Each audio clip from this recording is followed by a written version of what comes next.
Pagkatapos mong mag-execute ng waiver of rights sa lupa, tandaan, hindi pa ito automatic na title transfer. Supporting document lang ang waiver, kaya kailangan sundin ang tamang legal steps. Una, ipanotaryo ang waiver upang maging public document na may bigat sa korte. Pangalawa, siguraduhin na may proof of payment kung may bayad na involved.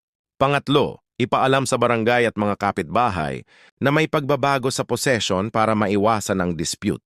Pang-apat, magpa-survey kasama ang GC Land. Surveying para malinaw at eksakto ang boundaries bago magpa-transfer ng titulo. Ngayon dito pumapasok ang usaping BIR. Tanungin mo muna, donation ba ito o bentahan? Kung ang waiver ay walang bayad, walang consideration, at malinaw na ibinigay lang, ang papasok ay donor's tax base sa fair market value ng property at tax table ng BIR. Pero kung ang waiver ay may kapalit na pera, kahit maliit o hindi nakasulat, ituturing ito ng BIR na sale. Kaya ang babayaran ay 1. Capital gains tax, 6% ng selling price, zonal value o FMV, whichever is higher. 2. Documentary stamp tax, 1.5%. 3. Car processing fees.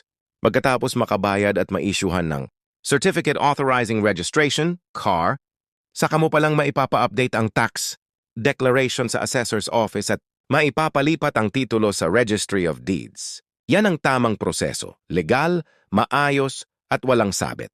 Don't forget to subscribe, like, follow, and share.